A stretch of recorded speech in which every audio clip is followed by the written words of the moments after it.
Just at noon, after being on the job for only 18 months, multiple sources tell Hawaii News Now that Craig Angeles is out as the University of Hawaii Athletics Director. A meeting is being held this afternoon to discuss the decision. Kyle Chinen has the latest details and new reaction.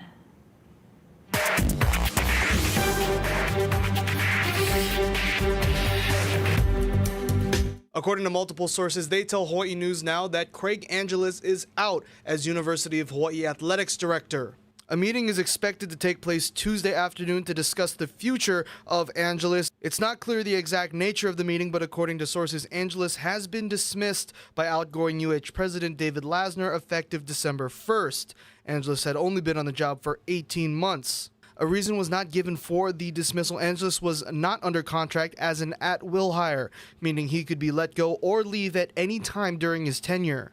You had a guy that might not have necessarily been the candidate that we wanted when you had the likes of Keith Amamiya, Mufi Hanneman, Jaron Akana, some really true local people that had a lot of connections and a lot of knowledge and a lot of success. But at the same time, you look at the last 18 months and you see this Mountain West Conference deal. You see what is a potential new apparel deal. You see some things that are actually happening that seem to be so positive within this athletic administration. And then all of a sudden, only in Hawaii. And that could have great connotations. And for those of us that love this place, we know there's certain things that are only in Hawaii that are good. We also know that things like this seem like they're only in Hawaii and not necessarily good for continuity. Previously, Angeles served as the Deputy Athletics Director at Long Island University and helped secure funding for a 30,000-seat stadium during his time at Florida Atlantic University. Now, during a short stint at UH, Angeles was able to get a lot done, including a full-time membership for the athletics department into the Mountain West Conference, as well as eliminating travel subsidies when joining that conference, as well as getting chartered flights for the University of Hawaii football team. More details coming up later this afternoon. That's the latest. Kyle Chinen, Hawaii News Now. Thank you, Kyle. Well, sentencing for President-elect Donald Trump in his hush money case will likely be delayed again. The Manhattan District Attorney said Mr. Trump's sentencing should be postponed while the president-elect's lawyers file further legal arguments, which will include a motion to have the case dismissed. The judge was tentatively scheduled to sentence Mr. Trump later this month on 34 felony counts of falsifying business records stemming from payments made to adult film star Stormy Daniels before the 2016 election. Meanwhile, the president-elect is pushing hard for his cabinet picks to win confirmation in the Republican-controlled Senate, despite some serious accusations against them. Christian Benavides has more. President-elect Donald Trump left Florida on Trump Force One, headed for Texas to watch the launch of a SpaceX rocket. We have liftoff. The Starship, which is the world's largest and most powerful rocket, is designed to one day conduct missions to the moon and Mars. We want to reach Mars before the end of my term. Trump is accompanying SpaceX CEO Elon Musk, who has become one of his most influential backers. Musk has already been named co-chair of Trump's committee to slash the size of government. The president-elect is also pushing Republican senators to get behind one of his more controversial choices, Attorney General pick Matt Gaetz. The House Ethics Committee is determining whether it will release its report about the former congressman, detailing some of its findings into allegations that include sexual misconduct. She observed to her right Representative Gaetz having sex with her friend who was 17 at the time. An attorney representing a woman who claims she was paid to attend sex parties with Gaetz says he has turned over to the committee Venmo and PayPal transactions showing payments for sex and text messages where Gaetz refers to illegal drugs in code words. Vice President-elect J.D. Vance will escort Gaetz to Capitol Hill Wednesday for meetings with senators, including Louisiana's John Kennedy, who says confirmation won't be easy. I wouldn't bet my house on it one way or the other. And if I were betting your house, which would be a lot easier, I have to say I don't know. Vance will also be on the Hill with Pete Hegseth, the former Fox News host, who has been picked to head up the Pentagon. Christian Benavides, CBS News, West Palm Beach, Florida. Here at home, Hawaii's first known cases of the avian flu were discovered at a bird sanctuary in Wahiawa. Susie Wilkinson, the founder of Susie's Duck Sanctuary, says her birds started dying so quickly she thought they were poisoned. She says dozens of her rescued ducks, geese, a swan, and wild zebra doves suddenly died 2 weeks ago. Some had no symptoms, while others were twitching or had twisted necks. Her vet contacted authorities, and then the state agriculture department made the decision to euthanize at least 70 birds on her property. It's not a government conspiracy. It's not a joke. It's so bad. It's so bad. The decision was made because of the fact that this is the first detection that we've had. What we want to do is we want to try and get rid of the viral load to try and prevent further spread. State health officials say some of her birds were at the Mililani Town Association's pet fair on November 2nd, but did not show signs of infection then. Wilkinson says visitors did not touch her animals. Her property has since been disinfected, but it'll be nearly 4 months before she can have birds there again. Anyone who attended the Mililani Pet Fair and touched a duck or goose should monitor for influenza-like illness or pink eye. The family of Hannah Kobayashi is asking for financial help as they look to expand the search for the missing Maui woman. Kobayashi's family says her phone last pinged at LAX a week ago after she missed her connecting flight to New York. The 31-year-old from Haiku sent several cryptic messages saying she had given away her money and was scared. Kobayashi's sister has now set up a GoFundMe page. On it, she says police and airport officials have not given them answers and that donations will cover expenses for volunteers, a media campaign, and communication devices. Look for a link on our website, hawaiinewsnow.com. A judge has denied a motion to release investigative documents in the case of Bryce Schubert. The 27-year-old is accused of killing an Oregon nurse with Hawaii ties back in September. Schubert is charged with murder, kidnapping, and abuse of a corpse in the death of 32-year-old Melissa Jubane, who got married on Oahu to a Honolulu man. Several media outlets in Portland requested the judge to unseal search warrants and affidavits in an effort to bring more information about the murder to light. If that 50-some page affidavit and the PC affidavit were to be unsealed, it would unleash an army of people, reporters and others, who would be tracking down key important witnesses, some of whom are terrified of being involved, and it would without question derail what we've got going on right now. What we're talking about here is not access to something that's not in the court file. We are asking access to papers that are filed in court in a criminal proceeding. These are core adjudicative materials that underlie the administration of justice in this court. The judge denied the motion to unseal the records for a variety of reasons, saying it would interfere with an ongoing investigation and could cause problems for the case. Trial has been set for September of next year. A twist in the upcoming retrial of a man accused of killing a Waipahu chiropractor. Lynn Kawano explains why the prosecution has pulled key DNA evidence that was used in the first trial. A motion filed earlier this month says an audit of HPD's crime lab procedures is behind the sudden change. This is surveillance video of a man walking a few blocks from the Waipahu murder scene in January 2022. The bucket hat he was wearing was recovered, tested, and prosecutors said at trial DNA results tied the hat to Eric Thompson. Did you kill John Tokuhara? No, I didn't. Thompson took the stand at his trial that ended with a hung jury. He's accused of killing his wife's lover, John Tokuhara, at his acupuncture clinic. The retrial is now less than 2 months away. But on November 14th, the prosecution said in a court filing, due to an audit of HPD's procedures, the criminalist can no longer make any conclusions with respect to comparing Thompson's DNA to the DNA collected near the crime scene. It is surprising at this point, since we've already had a trial where that evidence was introduced, to pull it. It obviously indicates that there's something wrong with the original testing, with the original procedures related to that DNA evidence, and the prosecutor's trying to insulate itself by getting a new lab, a clean lab. Hawaii News Now reported in September that the FBI audited HPD's crime lab this year and found concerning issues. To the question, does the lab use validated methods for DNA analysis?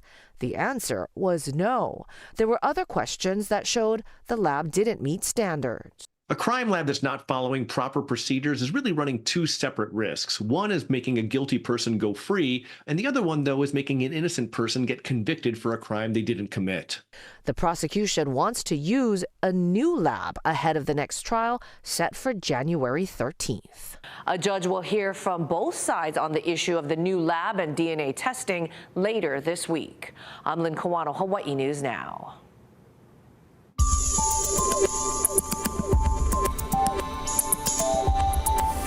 Well, happy Tuesday, everybody. We're tracking a little bit of weaker trade winds as we're going forward into Wednesday and Thursday, and drier weather out there. Taking a look outside right now, east-northeasterlies between 10 to 15 miles per hour, a little bit breezier over parts of Maui County. And taking a look outside right now in town, we're seeing northeasterlies around 14 miles per hour. It's 81 degrees, a couple of clouds in the sky, but we're seeing some sunshine out there. Here's a look at what you're going to need throughout the rest of this week. Shades, a surfboard out there on east-facing shores. We're also tracking a small pulse on north and west-facing shores coming up Wednesday night into Thursday. You're not really going to need your umbrella unless you're out there on windward parts of the island. Taking a quick look at our first alert windcast as we're going forward throughout the rest of this evening. Northeasterlies are the story, around 5 to 10 miles per hour in the overnight hours. And then going into tomorrow afternoon, notice these winds still breezy. I won't discount that, but not as windy as what we saw over the weekend. And these are expected to get even lighter as we're going forward into Thursday and Friday. Coming up in my full forecast, I'll give you the breakdown on that, and we'll go island by island. Thank you, Drew. Russian President Vladimir Putin lowers the bar for using his nuclear weapons after President Biden allows Ukraine to use U.S. missiles. That's ahead on This Is Now. And before we go to break, here's Yunji and Ryan with a look at what's coming up on Spotlight Now. Join us for the next episode of Spotlight Now. We're going to be focusing in on the economy and catching up with Diva director Jimmy Tokioka. Plus, talking about Aloha Stadium. See you today at 1 o'clock on K5.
President Vladimir Putin lowered the threshold for Russia's use of its nuclear weapons, a move that follows President Biden's decision to let Ukraine strike targets inside Russian territory with American-supplied longer-range missiles. Keir Simmons has more. Well, this will cause concern in Western capitals. It will be seen as a message from President Putin just days after it emerged that the US had approved the use of long-range weapons by Ukraine, firing on Russia. Russia now saying that it has formally changed its nuclear doctrine so that, amongst other things, it is able to launch a nuclear attack against a non-nuclear country if that country is supported by a nuclear state. That is clearly a message to Ukraine and in particular to the United States, and a fast-moving series of events. We're also hearing from Russia that it says US long-range attack missiles have been used by Ukraine today. Russia says it shot down 5 of them, but that one caused a fire at a military facility. That being said, Russia has issued nuclear warnings in the past throughout the war in Ukraine, and of course hasn't used a nuclear weapon, not even a tactical nuclear weapon. And we're hearing that the Kremlin spokesman Dmitry Peskov has said in a briefing that the country still considers nuclear weapons a measure of last resort. Keir Simmons, NBC News.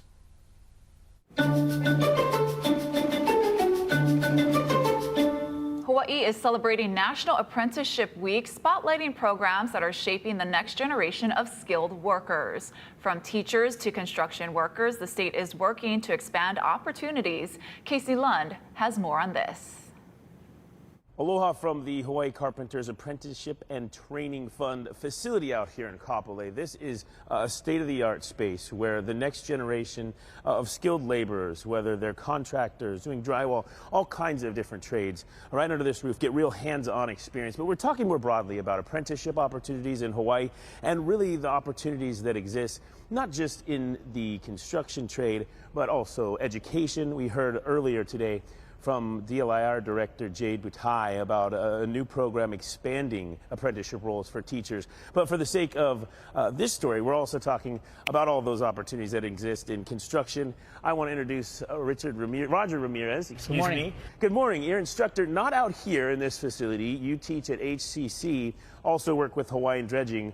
But we're going to talk a little bit about the big picture, getting some of these instruments and some of this experience to those people that are just starting out. Tell us, by the way, what you brought with us here, Roger. Okay, so we have a robotic total station. It belongs to the Carpenters Union, and we offer this course through for apprentices or a journeyman carpenters as an upgrade class. And the total station, the robotic total station, is something that we use in the field to lay out buildings. Yeah, and so getting access to this kind of technology, these kind of tools, can give somebody a pretty big leg up, I would assume, if they're trying to get a pretty good job where they need these skills, right? Oh, definitely, yes. Anybody that has this kind of experience is going to be definitely wanted at one of their contractors. Yeah, and we've been talking out here at this really cool facility. Again, we're in Kapolei. Just about the fact that we have all these industry professionals like yourself as instructors to people that want to get their start as an apprentice, getting into some field. I want to ask you, as somebody that's been doing this for some time, what it's like to have one of those either young people or maybe it's somebody middle-aged that says, I can't do the corporate thing anymore. I want to re-skill and become an apprentice and work my way through this. What's it like for you to have them kind of have that aha moment or find something that they're really passionate about that you kind of share an interest with? Oh, yeah, definitely. There's, I believe that's the reason, one of the reasons I do it, because every once in a while there'll be some, not a lot, but this is a very specific thing. Layout is a very specific thing. And when you have that, you see somebody that catches what we're doing and how to lay it out, how to find an angle, how to find an elevation. and they want to pursue it, it really makes me feel good. They get the itch, and it's something that they got to do, and I'm sure that having you as an instructor helps push them down that path. Roger Ramirez with us, again from Hawaiian Dredging, one of the instructors through the Hawaii Carpenters Apprenticeship and Training Fund, the Carpenters Union. I appreciate you being with us this morning, and we want to also mention that there are a lot of opportunities in a lot of different fields, of course. So we have more information, the Hawaii Carpenters Training and Apprenticeship and Training Fund online at hawaiinewsnow.com. We'll send things back into the studio for now. Up after the break, I'll give you a quick look at our first alert forecast. We've got weaker winds and some showers coming up.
First Alert Weather with Drew Davis. Well, happy Tuesday, everybody. I've got our First Alert Weather headlines right here for you. As we're going forward throughout the rest of this week, we're going to be seeing weaker winds. That's really already starting to be apparent in our winds outside right now. We're also tracking some showers, but drier weather is expected by the time we get to this upcoming Wednesday, Thursday, and Friday. Mostly we're going to be seeing those showers over windward areas. And let's take a look at our actual Pacific weather pattern. We've got breezy trades in the forecast until around midweek out there. That's thanks to a high pressure system off to our northeast, and we're also tracking a very weak disturbance high up in the atmosphere. That's already starting to get filled in and will start to move away from the island chain, and we're going to see increased showers from it. And then the high pressure to our northeast is set to weaken, which will break the overall trade wind flow that we've got, splitting into two, causing light winds and dry conditions by this upcoming Thursday. Let's take a look at your island by island forecast for Wednesday. Over on Kauai, we've got scattered showers and partly sunny conditions,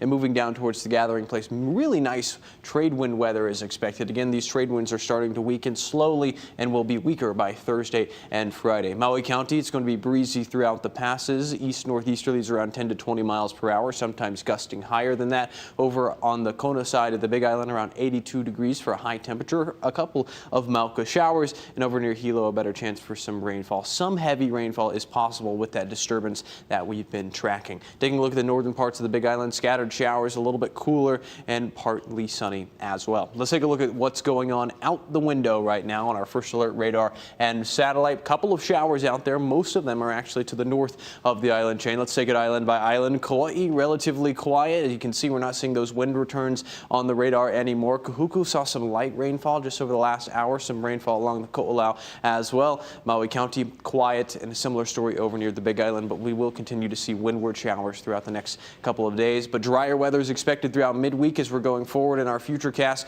You're not seeing as much green out there. Drier weather is in the forecast throughout Wednesday and Thursday. Your surf and shoreline forecast: north-facing shores are on the decline. West-facing shores 1 to 3 and small on south-facing shores. And of course, with these weaker trades, we're not seeing as much energy on east-facing shores, so east-facing shores will continue to drop. Still a little bit choppy out there. Your first alert 7-day forecast, you can see as we're going forward, Tuesday, Wednesday, Thursday, sunny. But the thing is, those winds are going to get a little bit weaker. Stick around. We'll be right back after this short break.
Good news, 7 new floats are joining the Macy's Thanksgiving Parade lineup this year in New York. And viewers are lining the streets of Manhattan, and those watching on TV will be treated to the Candy Cosmos float by Haribo, Dora's Fantastical Rainforest by Nickelodeon, a Disney Cruise Line float, a Pasta Night by Rouse Homemade, a Go Bowling Strikes Again float, and a float featuring the popular Netflix series Wednesday. And one of the most anticipated floats is the Bronx Zoo's Wondrous World of Wildlife. I can't believe Thanksgiving is next week. It's crazy. Bananas. All right, as your loved ones gather around the Thanksgiving table next week, how about having a glass of pizza wine to wash down with your turkey? That's right. Pizza Hut has partnered with Irvine's Winery to create a tomato-based wine that it says captures the essence of a pizza slice. Now, according to the product's description, the red wine offers hints of basil, oregano, and a whisper of garlic. But Pizza Hut says it actually tastes more like a white wine when it's chilled. That's interesting. The limited edition wine is sold on Irvine's website right now for $25 a bottle. I'm curious. I might bite. I might go and see if I get it. I'm sure it's great for cooking. Yeah. It has all the spices. All right, everyone, thanks for watching. This is Now. More news first at 4.